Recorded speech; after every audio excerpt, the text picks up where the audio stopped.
Welcome to KTV. నా పేరు Sudharani. Mid day bulletin ముఖ్యాంశాలు. డిఎస్సి 2025పై తీవ్ర ఆరోపణలు, ఆందోళనకు వైసీపీ పిలుపు. ప్రొద్దుటూరులో బైక్ దొంగ అరెస్ట్, 3,50,000 విలువైన 7 ద్విచక్ర వాహనాలు స్వాధీనం. పులివెందులలో హత్యను ప్రమాదంగా చిత్రీకరించే యత్నం భగ్నం, నిందితుడు అరెస్ట్, లారీ వివరాలు స్వాధీనం. తిరుమలలో భక్తుల రద్దీ కొనసాగింపు, ఉచిత సర్వదర్శనానికి 15 గంటల నిరీక్షణ. కర్నూలులో ఇంటింటికి తెలుగుదేశం కార్యక్రమంలో మంత్రి టీజీ భరత్ 2 ఏళ్ల పాలనపై ప్రజలకు వివరణ. డిఎస్సి 2025 నియామకాల్లో అక్రమాలు జరిగాయని వైసీపీ నేతలు MLC DC Govinda Reddy, MLA doctor Sudha ఆరోపించారు. ప్రశ్న పత్రాల రూపకల్పనలో అవకతవకలు, స్పోర్ట్స్ కోటాలో అక్రమాలు జరిగాయని పేర్కొన్నారు. విద్యా దీవెన, వసతి దీవెన బకాయిలు, నిరుద్యోగ భృతిపై కూడా ప్రభుత్వాన్ని విమర్శించారు. ఈ నెల 6 నుంచి 9 వరకు రిలే దీక్షలు, 10న భారీ ర్యాలీ నిర్వహిస్తామని ప్రకటించారు. 2025 స్కామ్ పై సిబిఐతో విచారణ జరపాలని చెప్పి మన పార్టీ డిమాండ్ చేసి మీకు అందరికి కూడా వివరాలతో మీరు చదువుకోవడానికి, ఈ పాయింట్లంతా కూడా అవగాహన కలగడానికి నియమించాలి. అలా కన్వీనర్ను ఆయన బాధ్యతగా ఆయన ఆధ్వర్యంలో ఈ పరీక్షలు నిర్వహించాల్సినటువంటి అవసరం ఉంది. కానీ డిఎస్సికి ఒక కన్వీనర్ అనేటువంటి ఆయన్ను నియమించకుండా పక్కన వ్యక్తమే అధికారులంతా కూడా కేంద్రీకరించుకొని ఆ ప్రశ్న పత్రాలంతా కూడా లీకేజీకి కారణమైపోయింది. పెద్ద ఎత్తున ఈ ప్రశ్న పత్రాలు లీకేజ్ జరిగింది. ఎందుకు జరిగింది అంటే కొంతమందిని టెంపరరీ ఉద్యోగాలు ప్రభుత్వం నియమించి వాళ్ళ ద్వారానే ఈ పరీక్ష పత్రాలను తయారు చేయడం కానీ, అదేవిధంగా ఈ పరీక్షలు నిర్వహించడం కానీ, ఈ పేపర్లు ఎత్తడం కానీ వీళ్ళు నియమించినటువంటి ఒక టెంపరరీ ఉద్యోగులకు ఇదంతా ఇవ్వడం జరిగింది. ఇందులో కొంతమంది ఉద్యోగులకు టాప్ ర్యాంక్ కూడా రావడం జరిగింది. చేసిన వ్యక్తికి స్టేట్ గవర్నమెంట్ రావడం అలాగే నిదర్శనం ఏంటంటే ఆ వ్యక్తికి జాబ్ రాకపోవడం. టాపర్గా నిలిచిన వ్యక్తికి ఎందుకు జాబ్ రాలేదు? ఇది పేపర్ లీక్ అనేది ఆబాయితో ఆగిందా? ఇంకా ఎంతమందికి స్ప్రెడ్ అయిందో మనకు తెలియదు. ఇప్పుడు యాభవంతరెడ్డి అన్న చెప్పినట్టు ఒకే గ్రామంలో 7 మందికి పోస్ట్ వచ్చిందంటే డెఫినెట్ గా అదే ప్రూఫ్ మనకి. అదొకటి. తర్వాత స్పోర్ట్స్ కోటాలో జీవో 74 ఏదైతే అభ్యర్థులు కంపల్సరీ టెస్ట్ రాయాలి అని కోరుతుందో ఆ జీవోని తీసేసి వాళ్ళకి అనుకూలంగా జీవో నంబర్ 4, జీవో నంబర్ 47 తీసుకొచ్చి ఏ విధంగా వాళ్ళకి కావాల్సిన వాళ్ళ పోస్ట్ కనీసం ఒక నేషనల్ లెవెల్ కానీ స్టేట్ లెవెల్ కానీ మెడల్ సాధించిన వ్యక్తులు కాకుండా వాళ్ళు వాళ్ళ నాయకులు ఎవరైతే రవికుమార్ గారు కానీ, భరత్ గారు కానీ, వాళ్ళు ఏ అసోసియేషన్స్ కి ప్రెసిడెంట్స్ గా ఉన్నారో ఆ అసోసియేషన్ నుంచి పార్టిసిపేషన్ సర్టిఫికేట్స్ తెచ్చుకున్న వ్యక్తులకు కూడా జాబ్స్ రావు. కేవలం వాళ్ళ పార్టీని బలోపేతం చేసుకోవడానికి ఏదో కొన్ని కారణాలతో అక్రమాలు చేయడం అయితే వాస్తవం. ఇప్పుడు మనము చూస్తున్నాం నేపాల్లో ఏ విధంగా జడ్జి ఉద్యోగం వచ్చి ప్రభుత్వాలు మారింది. ఈ రోజు నిన్నటి కింద ఇదే నీట్ పరీక్ష ఎన్నిసార్లు పేపర్ లీక్ అయింది, ఎంతమంది అభ్యర్థులు నిరుత్సాహపడ్డారో మన అందరికీ తెలుసు. దాని మీద ఒక ఉద్యోగం వచ్చి ఒక ఎడ్యుకేషన్ మినిస్టర్ రాజీనామాకు కారణమైంది. ఇంకా ఒక విప్లవం ఉద్యోగం ఖచ్చితంగా రావాలి. ఎవరికో పక్కడికి జరిగింది మనం గమనం ఉంటే ఇది ఇలాగే జరుగుతూ ఉంటుంది. కాబట్టి మన పార్టీ అధినాయకుల పిలుపు మేరకు ఈ రోజు మనం స్టూడెంట్స్ అందరిలో కూడా ఇది ఖచ్చితంగా ఒక విప్లవం మాత్రం రావాల్సిన అవసరం. కడప జిల్లా ప్రొద్దుటూరు 1 టౌన్ పోలీసులు మోటారు సైకిళ్ల చోరీ కేసును ఛేదించి నిందితుడిని అరెస్టు చేసి 3.50 లక్షల విలువైన 7 ద్విచక్ర వాహనాలను స్వాధీనం చేసుకున్నారు. డిఎస్పీ విభుకృష్ణన్ తెలిపిన వివరాల ప్రకారం ప్రొద్దుటూరు 1 టౌన్ పోలీస్ స్టేషన్ లో నమోదైన మోటార్ సైకిళ్ల చోరీ కేసులో నిందితుడు అయిన ప్రొద్దుటూరు పెన్నా నగర్ కు చెందిన సూర్య గురుతేజను అరెస్టు చేశారు. నిందితుడి వద్ద నుంచి 7 చోరీ ద్విచక్ర వాహనాలను స్వాధీనం చేసుకున్నట్లు తెలిపారు. స్వాధీనం చేసుకున్న వాహనాల మొత్తం విలువ సుమారు 3.50 లక్షలు ఉంటుందని పేర్కొన్నారు. ఈ కేసును ఛేదించిన 1 టౌన్ పోలీస్ బృందాన్ని ఏఎస్పీ అభినందించారు. మోటార్ సైకిళ్లను భద్రంగా పార్కు చేయాలని, అనుమానాస్పద వ్యక్తులు లేదా వాహనాలపై సమాచారం ఉంటే వెంటనే పోలీసులకు తెలియజేయాలని ప్రజలకు సూచించారు. రీసెంట్ గా లాస్ట్ మంత్ మనకు జయస్తాడి సునీల్ కుమార్ అని ఒక కంప్లైంట్ వచ్చారు, వాళ్ళు బైక్ దొంగతనం అయిందని. అప్పుడు మేము ఆ కేసు తీసుకుని ఇన్వెస్టిగేట్ వర్కౌట్ చేసాము. ఇప్పుడు ఈ రోజు మేము వర్కౌట్ చేసిన CCTV and other technological tools use చేసి ఇన్వెస్టిగేట్ చేయడంలో మనకు ఇది సూర్య గురుతేజ అని ఒక అతను దొరికాడు. అతన్ని పట్టుకొని ఇన్వెస్టిగేట్ చేసాం. ఇన్వెస్టిగేట్ చేసినలో అతను ఈ కేసు మాత్రం కాదు, ఆల్మోస్ట్ ఒక 10 కేసెస్ 10 బైక్స్ ఇప్పుడు వరకు దొంగతనం చేశాడని తెలిసింది. తెలిసిన తర్వాత దాంట్లో ఇప్పుడు వర్కౌట్ చేసి అరౌండ్ 7 బైక్స్ రికవర్ చేశాము. ఇంకా 3 బైక్స్ ఇంకా ప్రాసెస్లో ఉన్నాయి. అండ్ అతను ఎందుకు ఇట్లా చేశాడని కనుక్కున్నప్పుడు అతని కేవలం జస్ట్ ఆల్కహాల్ అడిక్షన్ కోసం ఇవి ఇట్లా బైక్స్ తీసుకుంటాడు. అది ఎక్కడైనా కొంత తక్కువ రేట్లో సేల్ చేసి use to buy alcohol with that money. And ఇతను ఎట్లా చేస్తాడంటే ఈజీగా పార్కింగ్ స్పాట్స్లో, పార్కింగ్ ఏరియాస్లో నైట్ టైంలో కొంచెం ఈజీ టు ఓపెన్ లాక్ లేదా అన్సెక్యూర్డ్ బైక్స్ ఉంటుంది, అది మాత్రం తీసుకొని ఈజీగా తీసుకువెళ్తాడు. అండ్ అక్కడ ఎవరు రిసీవర్ ఉంటారో వాళ్ళకు జస్ట్ ఈజీగా సేల్ చేసి డబ్బులు తీసుకొని ఆల్కహాల్ మందు తాగుతాడు. That was his MO. So ఇప్పుడు ఇవి ఇంకా 3 బైక్స్ రిమైనింగ్ ఉన్నాయి. And we also want to say this, especially ప్రొద్దుటూరులో ఉన్న షాప్స్ మెయిన్గా ఈ స్టోలన్ ప్రాపర్టీ ఎవరెవరు రిసీవ్ చేస్తారో వాళ్ళపైన కూడా మేము యాక్షన్ తీసుకుంటాం. సో ఇప్పటివరకు మెయిన్గా దొంగతనం ఎవరు చేస్తారు, ఎట్లా ఉంటారు వాళ్ళపైన మాత్రం ఎక్కువ ఫోకస్ చేశాము. ఇప్పుడు ఫర్ ఎగ్జాంపుల్ బైక్స్ కొనుక్కుంటారు, but without proper documents, without any proper records తీసుకున్నామంటే మోస్ట్ లైక్లీ అది దొంగతనం చేసిన బైక్గా ఉండవచ్చు.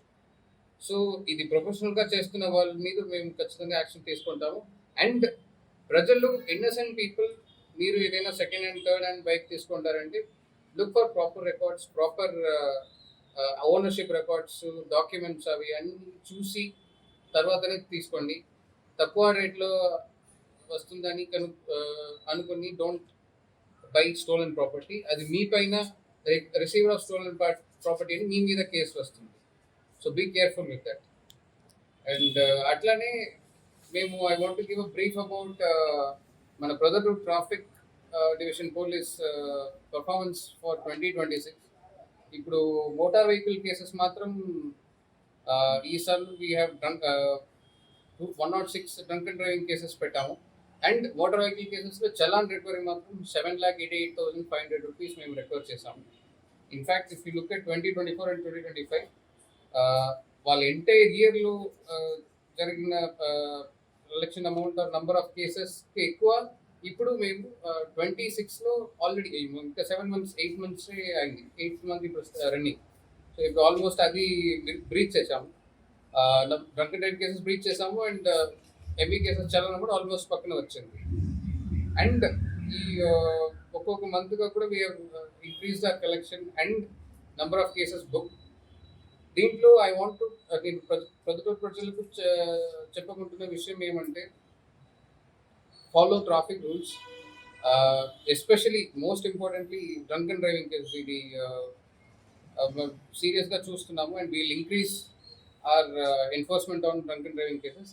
అండ్ ఇక్కడ ఇంకా ఒక పెద్ద విషయం ఏమంటే మైనర్స్ డ్రైవ్ చేసి ర్యాష్ డ్రైవింగ్ చేస్తున్నారు, అది పైన కూడా మేము యాక్షన్ ఇంక్రీజ్ చేస్తున్నాము. Parents, don't give your vehicles to your children who are below 18 years. ఒకటి. సెకండ్, లైసెన్స్ లేకుంటే కూడా don't give vehicle to your children without even if they are above 18. And ఇవి మోడిఫికేషన్ చేయడం, ర్యాష్ డ్రైవింగ్ చేయడం, over speeding చేయడం, night టైంలో ఎక్కువ స్పీడ్లో వెళ్ళడం టౌన్ రోడ్స్లో, ఇవి అన్నీ will be viewed very seriously, will take very strict action. And bikes seize చేసి రిపీట్ అఫెండర్స్ బైక్స్ పూర్తిగా సీజ్ చేసి will not be released easily also. And మీకు ఏదైనా ఇప్పుడు ఇట్లా చిన్న చిన్న కంప్లైంట్స్ బైక్ థెఫ్ట్ చాలా కేసెస్ మా నోటీస్కు రాలేదు. ఇప్పుడు ఫర్ ఎగ్జాంపుల్ 10 బైక్స్ ఇప్పుడు ఇతను తెలిసింది 7 బైక్స్ రికవర్ చేశాం. దాంట్లో కొంత కేసెస్ యాక్చువల్లీ మాకు నోటీస్లోనే లేదు, ఇతను అక్యూజ్ ద్వారా మాకు తెలిసింది. సో చిన్న చిన్న కేసెస్ కూడా పోలీస్ హెల్ప్ చేస్తారా, పోలీస్ పట్టుకుంటారా, వీళ్ళు ఇది రికవర్ అవుతుందా అని ఒక డౌట్లో చాలా మంది రారు. సో ప్లీజ్ చిన్న చిన్న థెఫ్ట్ కేసెస్ కూడా తీసుకురండి, మేము బుక్ చేస్తాం. మేబీ ఆ పర్టికులర్ పాయింట్లోని మేబీ ఇమీడియట్గా అక్యూస్ పట్టుకోలేకపోతాము, రికవరీ చేయలేకపోతాము, but it helps us figure out the person in future. మాకు అవి అన్నీ ఒక్కొక్క information accused generally serial accused ఉంటారు, రిపీట్ అఫెండర్స్ ఉంటారు, వాళ్ళు పట్టుకోవడానికి ఇది కొంచెం మాకు ఈజీగా ఉంటుంది. సో వాట్ ఎవర్ అఫెన్సెస్, చిన్న చిన్న అఫెన్సెస్ కూడా నోటీస్కు తీసుకురండి. Will definitely put in our best efforts and crack those cases. Thank you sir. ఇటీవల కాలంలో మాజీ ఎమ్మెల్యే గాంజా క్రికెట్ బెట్టింగ్ పైన విమర్శలు చేశారు. ఇది దీంతో వాస్తవం ఉందంటారా, లేదా రాజకీయ పరంగానే వాళ్ళు విమర్శలు చేస్తున్నారు?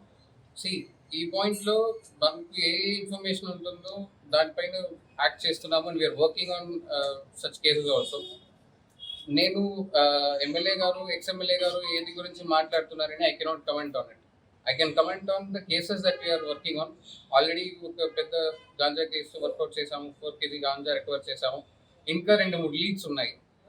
సో అది పైన కూడా మేము వర్కౌట్ చేస్తున్నాము and will definitely catch out future cases against ganja also. Apart from that cricket betting cases already చాలా కేసెస్ చేసాము అండ్ ఎగ్జిస్టింగ్ నెట్వర్క్లో ఇప్పుడు we're working out technological evidence also.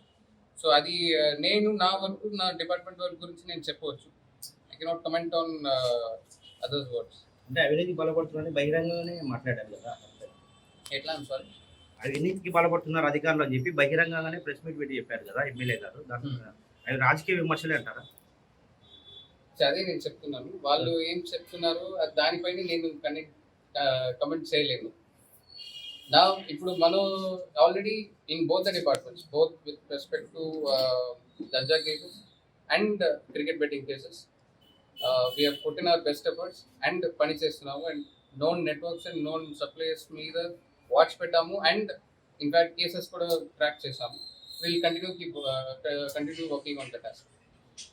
ఈరోజు అలాగే అసాంఘిక కార్యక్రమంలో కొంతమంది కింది స్థాయి సిబ్బంది అవినీతి పాల్పడ్డాయని చెప్పి వచ్చింది కదా. అసాంఘిక కార్యక్రమాలలో అంటే వ్యభిచార పై ఇటీవల కాలంలో అమౌంట్ తీసుకున్నట్లు వచ్చింది కదా, దానిపైన ఏమన్నా విచారణ చేస్తున్నారు? విచారణ చేస్తుంటే వాళ్ళపైన చర్యలు ఏమైనా తీసుకున్నారు? సో ఇప్పుడు నాకు ఈ రోజే ఇన్ఫర్మేషన్ వచ్చింది. నేను నిన్న వరకు అవుట్ సైడ్ డ్యూటీలో ఉన్నాను. సో ఈ రోజు నా నోటీస్కి వచ్చింది. We have taken up the enquiry and will definitely take action. Enquiry జరుగుతుంది. పులివెందులకు చెందిన లారీ డ్రైవర్ పఠాన్ మహబూబ్ బాషా హత్య కేసును పోలీసులు ఛేదించి నిందితుడు షేక్ నూర్ బాషాను అరెస్టు చేశారు. హత్యకు ఉపయోగించిన ఇనుప జాకీ రాడ్డు, లారీ స్వాధీనం చేసుకున్నట్లు పులివెందుల డీఎస్పీ మురళీ నాయక్ తెలిపారు. డ్రైవింగ్ విషయంలో ఏర్పడిన విభేదాలతో నిందితుడు ఇనుప రాడ్డుతో దాడి చేసి హత్య చేసిన అనంతరం మృతదేహాన్ని లారీతో తొక్కించి రోడ్డు ప్రమాదంగా చిత్రీకరించేందుకు ప్రయత్నిస్తున్నట్లు దర్యాప్తులో వెల్లడైందన్నారు. నిందితుడిని న్యాయస్థానంలో హాజరుపరచగా జ్యుడిషియల్ రిమాండ్కు పంపినట్లు తెలిపారు. Good evening brother. ఈరోజు ప్రెస్ మీట్ పెట్టడంలో ఉద్దేశం ఏమంటే, 1వ తారీఖు 8వ నెల 2026 సంవత్సరం మధ్యాహ్నం ఒక బ్రూటల్ మర్డర్ జరిగిన విషయంగా కేసు సంబంధించిన విషయాలు చెబుదాము. దాంట్లో ముద్దాయికి సంబంధించినటువంటి అరెస్ట్ ఏ రకంగా జరిగింది, కేసు ఎలా డిటెక్ట్ చేసిందనే ఉద్దేశంగా ప్రెస్ మీట్ పెట్టడం జరిగింది. యాక్చువల్గా మహబూబ్ బాషా అనే డ్రైవరు క్లీనర్గా నూర్ బాషా అని ఉంటారు. అది యాక్చువల్గా ఓనర్ వచ్చి ఈ కృష్ణారెడ్డి తాడిపత్రికి సంబంధించినటువంటి వ్యక్తి. ఆ వెహికల్ వచ్చి ఏపీ 39 UZ 3566 అనే నెంబర్ గల లారీ, ట్రాన్స్పోర్ట్ లారీ అనమాట. మన యాక్చువల్గా ఈ ముద్దునూరు నుంచి కానీ ఎక్కడైతే మన సిమెంట్ ఫ్యాక్టరీస్ ఉన్నాయో అక్కడ నుంచి సిమెంట్ లోడ్ చేసుకుంటాయి. మన కర్ణాటక కావచ్చు, బయట ప్రదేశాలకు ట్రాన్స్పోర్ట్ చేస్తూ ఉంటాం. ఈ క్రమంలో ఎవరైతే నూర్ బాషా ఈ కేసులో ముద్దాయిగా ఉన్నారో ఆ లారీకి 2 ఇయర్స్ నుంచి క్లీనర్ గా ఉంటారు. 2 ఇయర్స్ నుంచి క్లీనర్ గా నమ్మకంగా ఉంటున్నట్టే కృష్ణారెడ్డికి నమ్మకమైనటువంటి వ్యక్తి ఆ లారీకి. ఎవరైతే మహబూబ్ బాషా అనేటువంటి వ్యక్తి ఉన్నాడో చనిపోయినటువంటి వ్యక్తి, అతను డ్రైవర్ గా సుమారుగా 1 మంత్ నుంచి అక్కడ డ్రైవర్ గా పనిచేస్తుంటారు. వీరు సిమెంట్ ట్రాన్స్పోర్ట్ చేస్తుంటారు, వస్తుంటారు. ఉన్న విషయం మొత్తం కృష్ణారెడ్డి అనేటువంటి ఒక లారీ ఓనర్ ఇన్ఫార్మ్ చేస్తూ ఉంటారు. చేసిన క్రమంలో నిన్న 1వ తారీఖు మార్నింగ్ అన్లోడ్ సిమెంట్ ను గోరెంట్ల సమీపంలో అన్లోడ్ చేస్తారు. తిరుగు ప్రయాణంలో వీరు ఇద్దరు మహబూబ్ బాషా ఎవరైతే చనిపోయినాడో డ్రైవర్ గా ఉన్న వ్యక్తి మందు ఎక్కువగా తాగుతాడు, క్లీనరు స్వల్పంగా తాగుతాడు అనమాట. క్లీనర్ నమ్మకమైనటువంటి వ్యక్తి కాబట్టి కృష్ణారెడ్డి ఓనర్ ఫోన్ చేస్తారు, మీరు ఇప్పటికే వచ్చేయాలి కదా, మన ముద్దునూరు ఆ సమీపంలో వచ్చేయాలి కదా, మళ్ళా లారీ ట్రాన్స్పోర్ట్ చేసుకుంటూ వేరే బాడీలు ఉన్నాయి వారు ఫోన్ చేస్తే లేదన్నా ఈ రకంగా డ్రైవర్ ఎక్కువగా మందు తాగడం జరిగింది, ఆయన స్లోగా నడుపుతున్నాడు వెహికల్ అట్లా అంటున్నారు. సరే ఆయన పక్కన పెట్టు, నువ్వు తీసుకొని వచ్చే లారీ. అప్పుడు ఈ మహబూబ్ బాషా అనేటువంటి ఎవరైతే ఉన్నారో డ్రైవరు, అతను పడుకోవడం జరుగుతుంది లారీలోని. ఇతను బండి దొరుకుని వస్తాడు. పడుకునే తర్వాత మళ్ళా లేచి, నేను కొత్తగా ఉద్యోగంలో జాయిన్ అయినాను, నువ్వు తాగలేదా, ఓనర్కి ఫోన్ చేసి చెప్తావా అని చెప్పి క్రమంగా ఇద్దరు కొట్లాడుకోవడం అవన్నీ జరుగుతాయి. కొట్లాడుకున్నప్పుడు ఎవరైతే ఈయన డ్రైవరు చనిపోయినాడో మహబూబ్ బాషా అనేది, ఇతనికి అన్పార్లమెంట్ వర్డ్స్ తో క్లీనర్ తిట్టడం జరిగింది. అన్పార్లమెంట్ వర్డ్స్ తిట్టడం వల్ల ఈయన హర్ట్ అవుతారు. హర్ట్ అయిన తర్వాత వాళ్ళు రిటర్న్ జర్నీలో అయిన తర్వాత మన నామాలగుండు ఏదైతే మన సమీపంలో పులివెందల్లో ఉందో గొల్లపల్లి తాండానే ఉంటుంది, దాటిన తర్వాత మన లిమిట్స్ వచ్చేందుకు కానీ డ్రైవర్ మాటలు ఎక్కువైపోతే ఇతను భరించలేక, అవమానాన్ని భరించలేక ఏదైతే జాకీ రాడ్ అనేది ఉంటుంది, ఆ రాడ్ తీసుకొచ్చి అతను చెంప మీద కొట్టడం జరిగింది. అప్పుడు ఒకే ఏటుకు ఆయన చనిపోవడం జరిగింది. చనిపోయిన తర్వాత ఈ బాడీని ఎక్కడ వేయాలా, ఏం కథ అనేది అర్థం కావట్లేదు. ఎప్పుడు చూస్తే అక్కడ రోడ్డు కన్స్ట్రక్షన్ వర్క్ జరుగుతుంది కాబట్టి ఇతనికి బాడీని కింద పడేయడానికి వీలు కాలేదు. స్లోగా వచ్చి దాన్ని అంతా, అందులో ఓనర్ కూడా ఫోన్ చేస్తున్నా కూడా క్లీనర్కు అక్కడ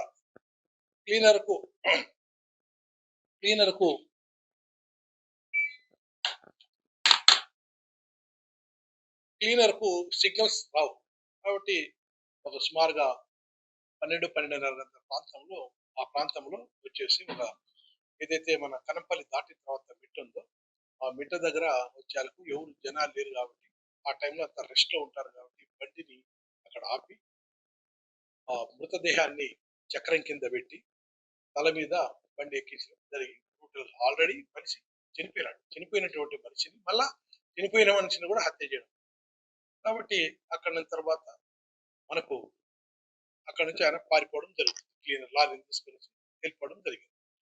వెళ్ళిపోయిన తర్వాత మనకు ఫోన్ రావడం, ఇన్ఫర్మేషన్ రావడం, దాన్ని చేసిన తర్వాత ఎక్కడైతే మనం నూతనంగా ఏర్పాటు చేసినామో పులివెందల్లో కమాండ్ కంట్రోల్, ఆ కమాండ్ కంట్రోల్ చూసుకొని ఏ లారీ ఎన్ని ఆ టైంలో మనం ఫిక్స్ చేసుకొని ఎన్ని లారీలు వచ్చినాయి ఏం కథ అనేది ఐడెంటిఫై చేసి మనకు ఒక 5-6 లారీలు సిమెంట్ లారీలు రావడం జరిగింది. ఆ సందర్భంలో మనకు సంబంధించినటువంటి ఎస్ఐస్, సిఎస్ శ్రీరాములు, అదే రకంగా నూరు భాష, ఇంకొక రామ్ రమేష్, వీళ్ళంతా కమాండ్ కంట్రోల్ కూర్చొని ఆ లారీ యొక్క డీటెయిల్స్ వస్తే ఒక 5-6 లారీలు వస్తాయి. ఆ లారీ మనకు ఉండేటువంటి అమర్చినటువంటి కమాండ్ కంట్రోల్లో ఉండేటువంటి కెమెరాలన్నీ నెంబర్ క్యాప్చర్డ్ సంబంధించినటువంటి కెమెరాలు కాబట్టి ఆ నెంబర్ తీసుకుని లారీ మన వాళ్ళు ఫోన్ చేయడం వల్ల వారికి చేస్తే మనకు ఏదైతే ఈ లారీ ఓనర్ ఉంటాడో అతను తగలడం వల్ల చేస్తారు. అవును సార్, నాకు కూడా లారీ ఓనర్ మాకు ఫోన్ చేయడం వల్ల అది ఐడెంటిఫై అవుతుంది. అక్కడ వచ్చే లారీ క్లీన్ పారిపోవడం జరిగింది. దాని తర్వాత ఈ రోజు ఆ కేసు మర్డర్ కేసుగా నమోదు చేసుకునేసి మన శ్రీరాములు వారి ఎస్ఐస్ అదే రకంగా సబ్ డివిజన్ సంబంధించినటువంటి ఇన్స్పెక్టర్స్ వేంపల్లి సిఐ గారు నరసింహులు, అదే రకంగా శాంతిలాల్, అదే రకంగా ట్రాఫిక్ ఎస్ఐ గంగాధర్ రెడ్డి, మా ఎస్ఐస్ వీళ్ళంతా కలిసి ఇన్వెస్టిగేషన్ టీమ్ గా ఏర్పాటు చేసి చేసినారు. వాళ్ళని ముద్దాయిని కూడా ఈరోజు అరెస్ట్ చేయడం జరిగింది. ఈరోజు 2:30 గంటల ప్రాంతంలో మన సంయుక్త గ్లాస్ ఫ్యాక్టరీ ఏదైతే ఉందో ఆ సమీపంలో లారీను ప్లస్ ముద్దాయిని చేసిన కన్ఫెషన్ రాస్తే ఇందాక మనం ఏదైతే మాట్లాడినామో అవన్నీ వారు చెప్పడం, అవన్నీ కన్ఫెషన్ స్టేట్మెంట్ రాయడం చేసినాం. ముద్దాయికి అరెస్ట్ రిమాండ్ పంపిస్తాం. ఇది దీనికి సంబంధించినటువంటి విషయాలు. ఈ విషయంలో నేను చెప్పేది ఏంటంటే లారీ ఓనర్ కి పక్క ఎవరైతే తాగుతాంటారో డ్రైవర్ కానీ క్లీనర్ కానీ అటువంటి వాళ్ళకు నమ్మి దగ్గర 30 లక్షలు 40 లక్షలు విలువగలిగినటువంటి లారీని అప్పచెప్పేయడం, ఇట్లాంటి కేసుల్లో ఇన్వాల్వ్ కావడం ఈ రకంగా ఉంటుంది.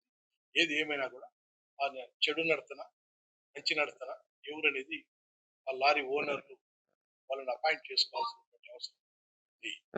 ఇది మెసేజ్ మీ ద్వారా అందరికీ తెలియజేయండి. Thank you.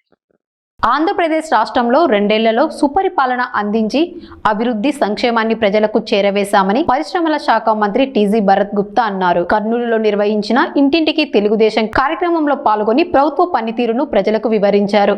రాష్ట్రానికి భారీ పెట్టుబడులు, పరిశ్రమలు తీసుకొస్తున్నామని, కర్నూలుకు 10,000 కోట్లకు పైగా పెట్టుబడులు వచ్చాయని తెలిపారు.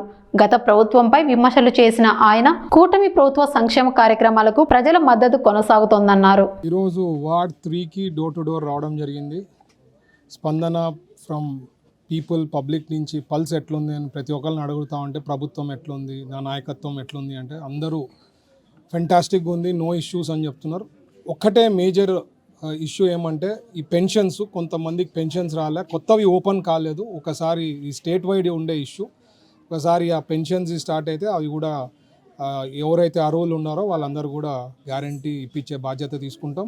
బట్ ఓవరాల్ డెవలప్మెంట్ విషయంలో చూస్తే ఇప్పుడే మన కాదర్ భాయ్ చెప్పినట్లు ఇక్కడ ఇదే రోడ్డు ఎన్నోసార్లు ఎన్నో సమస్యలు, నేను వచ్చినప్పుడు కూడా డోర్ టు డోర్ అప్పుడు ఎలక్షన్ల ముందు కూడా చాలాసార్లు తిరిగినాం, చాలాసార్లు వాళ్ళు హైలైట్ చేసినారు, ఎవరు పట్టించుకునే నాయకుడు లేకుండా అప్పుడు 2019 నుంచి 24లో మన ప్రభుత్వం వచ్చిన తర్వాత రోడ్ చేయడము, డెవలప్మెంట్ వర్క్స్ ఎక్కడ ఏమి వచ్చినా దృష్టికి వీఆర్ టేకింగ్ ఇట్ సీరియస్లీ. కొన్ని ఏవైతే స్టేట్ వైడ్ ఇష్యూస్ ఉంటాయి లైక్ మ్యాపింగ్ ఇష్యూస్ ఇట్లాంటివన్నీ అవి స్టేట్ నుంచి ఉండే ఇష్యూస్ అందరితో పాటు అయ్యేవి ఉంటాయి. అట్లా కాకుండా మున్సిపాలిటీకి సంబంధించింది డెవలప్మెంట్ విషయంలో, స్మార్ట్ సిటీ డెవలప్మెంట్ విషయంలో మన దృష్టికి వచ్చిన, మా వార్డ్ ఇన్ఛార్జ్ దృష్టికి వచ్చిన, వీళ్ళందరి దృష్టి, రామాంజనేయులు గారు కూడా ఉన్నారు, ఈ దృష్టికి వచ్చినప్పుడు we're taking it forward and trying to complete all that works. Poles అనుకోండి, ఎలక్ట్రికల్ పోల్స్, నేను ఎప్పుడు చెప్తుంటా, ఎప్పుడు లేనిది హిస్టరీలో మనం ఈ 2 ఏళ్లలో దాదాపు నాకు తెలిసి 800 పోల్స్ రీప్లేస్మెంట్ జరగడం జరిగింది. ఎప్పుడు జరగలేదు అంత పెద్ద ఎత్తున. ఐరన్ పోల్స్ కానీ ఇట్లాంటివి అన్ని ఇష్యూస్ ఉండేవన్నీ కూడా సార్ట్అవుట్ చేయడం జరిగింది. అందరు కూడా చంద్రబాబు గారి లీడర్షిప్, మన ప్రభుత్వం పైన, ఎన్డీఏ ప్రభుత్వం పైన హ్యాపీగా ఉన్నారు. So that is the feedback from local and we are happy అండి. ఇంకా డెవలప్మెంట్ విషయంలో కూడా స్మార్ట్ సిటీ తగ్గట్టుగా చాలా వర్క్స్ ప్లాన్ చేస్తున్నాం. ఫ్యూచర్లో కూడా ఒక మంచి ప్లాన్డ్గా త్వరలో అది కూడా న్యూస్ ఇస్తాను.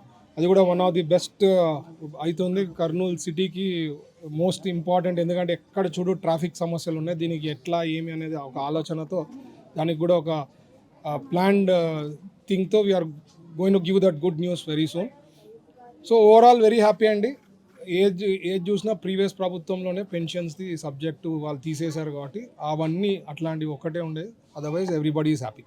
వైకాపా నాయకులు, గుడ్డల పార్టీ సంబంధించిన వాళ్ళ తీరే అట్లా, వాళ్ళ స్టైల్ అది, వాళ్ళు రచ్చ చేయడము, రెచ్చిపోవడము, లాంగ్వేజ్ గలీజ్గా మాట్లాడడం. ఇప్పుడు 2 ఏళ్లలో మీరు చూస్తే ఏ రోజు కూడా జగన్మోహన్ రెడ్డి గారు వచ్చి ప్రజలకి ఇది ప్రాబ్లం ఉంది, ఇది సార్ట్అవుట్ చేయండి అనేది ఉండదన్నమాట. ఆయన ఎప్పుడు మాట్లాడినా రపరప, లేకపోతే లేనివి సృష్టించేది, డిఎస్సి దానికి సంబంధించింది లేనివి చెప్పేది. అంటే ఆయన విధానము అపోజిషన్ లీడర్గా కాదండి, ఎంతసేపు ఆయన వైఎస్ఆర్సీపీ పార్టీ వాళ్ళ క్యాడర్ ఏదో జరిగిపోయిందని మాట్లాడేసి దాన్ని హైలైట్ చేసుకోవడం తప్ప అసలు వాళ్ళ తీరు, వాళ్ళ స్టైలు, ఒక రౌడీ పార్టీ ఉండే స్టైల్ వాళ్ళది. దాంట్లో కొంతమంది బాగుండే వాళ్ళు ఉన్నారు. వాళ్ళు కూడా నేను రిక్వెస్ట్ చేస్తాను, ఎప్పుడు చెప్తుంటా, ఆ పార్టీని వదిలేసేస్తే మీ లైఫ్ బాగుంటుంది. ఎందుకంటే ఫ్యూచర్లో సీట్లు పెరిగేదానికి అవకాశం ఉంది. ఆ పార్టీతో ఉందంటే మీ జీవితాల్లో అసలు ఏదో 2019లో రాజశేఖర్ రెడ్డి గారు కొడుకు అని చెప్పి ఒక అవకాశం ఇచ్చారు, కానీ ప్రజలు ఈరోజు నేను చూసేదాన్ని బట్టి పబ్లిక్ పల్స్ తీసుకుంటే మాత్రం they are very happy. So మీకంటూ వచ్చేకి ఛాన్సే లేదు. వైఎస్ఆర్సీపీ ఆ గొడ్డల పార్టీ వచ్చే ఛాన్సే లేదు. మంత్రి ముఖ్య అతిథి గారు ఈరోజు 3వ వార్డు పర్యటన సందర్భంగా 2 ఏళ్ళు ప్రభుత్వంలో జరిగిన అభివృద్ధి కార్యక్రమాలు, పబ్లిక్ స్పందన ఎలా ఉంది, డోర్ టు డోర్ క్యాంపెయిన్ చేసి వాళ్ళ విషయాలు తెలుసుకోవాలనే ఉద్దేశంతో ఈరోజు 3వ వార్డు పర్యటనకు వచ్చారు. ప్రజల్లో ఎంత విచారిస్తుంటే ప్రతి ఒక్కరూ అంత అద్భుతంగా ఉంది పరిపాలన, మీ నాయకత్వం చాలా సూపర్గా ఉంది, ఇదే కొనసాగాలని ప్రతి ఒక్కరి ఆలోచన ఉంది. ప్రభుత్వం అయితే బాగుంది. 6 పథకాలు పౌరుల ప్రభుత్వానివి, మన మినిస్టర్ టీజీ భరత్ గారివి ఒక 6 పథకాలు అన్ని బ్రహ్మాండంగా డెవలప్ అవుతున్నాయి, బ్రహ్మాండంగా చేస్తున్నాడని పబ్లిక్ రెస్పాన్స్ హై క్లాస్ ఉంది. ఇదే ఊపుతోటి రేపు మున్సిపల్ ఎలక్షన్లో మరి మేయర్ మన టీడీపీ మేయరే రావాలి. తర్వాత నెక్స్ట్ 2029 ఎలక్షన్లలో మన టీజీ భరత్ గారు ఇప్పుడు 18,000 మెజార్టీతో గెలిచాడు, నెక్స్ట్ 30-35,000 మెజార్టీతో గెలిచాలని మా పబ్లిక్ యొక్క ఆలోచన, పబ్లిక్ యొక్క ప్రార్థన. ఇది అందరికీ మన 3వ వార్డు నుంచి బూత్ ఇన్ఛార్జీలు చాలా కష్టపడినారు. డోర్ టు డోర్ క్యాంపెయినింగ్ కూడా చేస్తున్నారు. ఎస్ఐఆర్లో కూడా బాగా మంచి క్యాంపెయినింగ్ చేసి అన్ని ఓట్లు పోకుండా జెన్యున్గా వర్క్ చేసి అందరికీ హెల్ప్ చేశారు. మన వార్డులో బూత్ ఇన్ఛార్జ్లు పని చేసినట్టు ఎవ్వరు చేయలేదు. వార్డ్ ఇన్ఛార్జ్లో చేసిన పనులు మన బూత్ ఇన్ఛార్జ్ సపోర్ట్తో నుంచే మా వార్డు పైకి వస్తుంది. ఇట్లే పని చేస్తాం, భరత్ అన్న కోసమే చేస్తాం, టీడీపీ కోసమే చేస్తాం చేసి చూపిస్తాం. నా పేరు ముజాహిద్, 213 బూత్ ఇన్ఛార్జ్ని. 206 యాక్చువల్లీ ఏం జరుగుతుందంటే భరత్ అన్న కమిట్మెంట్ మీద నడుస్తాడు అన్న. ఏదైనా సరే ఒక మెసేజ్ చేసే విత్ ఇన్ ఉంది కదా, పోల్ అనేది అర్థం కొడుతుండే అనమాట. జస్ట్ మన మెసేజ్ బూత్ ఇన్ఛార్జ్ ఒక మెసేజ్ ఇచ్చినా కూడా విత్ ఇన్ సెకండ్స్ లో పని అయిపోతుంది. విత్ ఇన్ 24 hours లో మనకి పని జరగడం స్టార్ట్ అయింది అనమాట. ఎందుకంటే కేఎంసీలో కానీ ఏమైనా కానీ ఇంతకుముందు ఏదైనా ఉంటే లాస్ట్ గవర్నమెంట్ లో ఎన్నిసార్లు చెప్పినా జరిగేది కాదు. భరత్ అన్నకి యాజ్ ఏ బూత్ ఇన్ఛార్జ్ గా ఒక మెసేజ్ చేస్తే 24 hours లో పని అయిపోతుంది. అంటే అన్న ఇంత కమిట్మెంట్ తో పని చేస్తున్నాడు, మేము కూడా అంతే కమిట్మెంట్ తో పని చేయాలని అన్న ఆదేశం అన్నమాట. అందుకోసం 206 బూత్ ఇన్ఛార్జ్ భరత్ నా పేరు. మాజీ ఎమ్మెల్యే వైఎస్ఆర్సీపీ రాష్ట్ర అధికార ప్రతినిధి రాచమల్లి శివప్రసాద్ రెడ్డి ఆధ్వర్యంలో నియోజకవర్గ స్థాయి సమావేశం నిర్వహించారు. డిఎస్సి అక్రమాలపై సిబిఐ విచారణ జరిపించాలని, మంత్రి నారా లోకేష్ రాజీనామా చేయాలని డిమాండ్ చేశారు. ఫీజు రియంబర్స్మెంట్ బకాయిలు విడుదల చేసి నిరుద్యోగ భృతిని అమలు చేయాలని కోరారు. ఈ నెల 6 నుంచి చేపట్టనున్న పార్టీ కార్యాచరణను విజయవంతం చేయడంతో పాటు స్థానిక సంస్థల ఎన్నికల్లో ప్రభుత్వ వైఫల్యాలను ప్రజల్లోకి తీసుకువెళ్లాలని పార్టీ శ్రేణులకు పిలుపునిచ్చారు. 2024 ఎన్నికల కంటే ముందుగా ఎన్నికల ప్రచారంలో భాగంగా నారా చంద్రబాబు నాయుడు గారు, వారి కుమారుడు లోకేష్ బాబు గారు, పవన్ కళ్యాణ్ ముగ్గురు రాష్ట్రమంతా విస్తృతంగా పర్యటనలు చేస్తూ, పవన్ కళ్యాణ్ ఒక ప్రాంతానికి మాత్రమే తిరిగినారు, వీరిద్దరూ మాత్రం రాష్ట్రమంతా తిరిగినారు. ఆయా ఊర్లకు రావడమే కాకుండా మీడియా సోదరుల ద్వారా ఏదైతే ప్రచార మాధ్యమాలు ఉన్నాయో వాటి ద్వారా, ముఖ్యంగా ఈనాడు, ఆంధ్రజ్యోతి, TV5, ABN, ఈటీవీ ఇటువంటి ఛానల్స్, ఇటువంటి పత్రికల ద్వారా విస్తృతమైన ప్రచారం చేసినారు. ప్రజలారా, ఒక్క విషయాన్ని, చాలా విషయాలు చేసినారు. ప్రస్తుతం ఒక విషయమే అవసరం కాబట్టి ఆ విషయాన్ని మాట్లాడుతున్నాం. ఏంటంటే వాళ్ళు చేసిన ప్రచారం, మాకు ఓటు వేయండి, కూటమిని గెలిపించండి, కూటమిని అధికారంలోకి తీసుకురండి, మేము అధికారంలోకి వచ్చిన తర్వాత 100 రోజుల లోపలనే మెగా డిఎస్సి పేరుతో సుమారుగా 52,000 టీచర్ ఉద్యోగాల నియామకాలను జరుపుతాము. ఇది వాళ్ళు చెప్పిన మాట.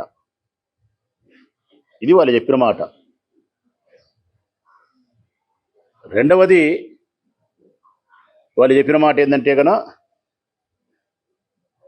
ఉద్యోగాలు ఇస్తాము, ఇటు టీచర్ ఉద్యోగాలు కానీ పరిశ్రమలు తీసుకొచ్చి ఉద్యోగాలు కానీ ఇస్తాము. ఉద్యోగాలు వచ్చేదానికి ఆలస్యమైతే ఉద్యోగం వచ్చేంత వరకు ప్రతి నిరుద్యోగ యువతి యువకులకు నిరుద్యోగ భృతి 3,000 రూపాయలు ఇస్తాము.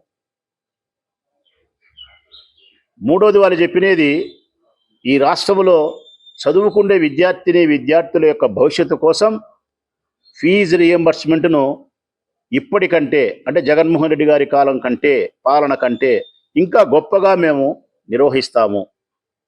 ఈ 3 మాటలు రాష్ట్ర వ్యాప్తంగా చదువుకునే విద్యార్థులకు, చదువు పూర్తయినటువంటి యువతి నిరుద్యోగ యువకులకు, వారి తల్లిదండ్రులకు నమ్మబలికి అరచేతిలో వైకుంఠాన్ని చూపించి అబద్ధపు మాటలు చెప్పి మోసం చేసి దగా చేసి ఓటేయించుకున్నారు.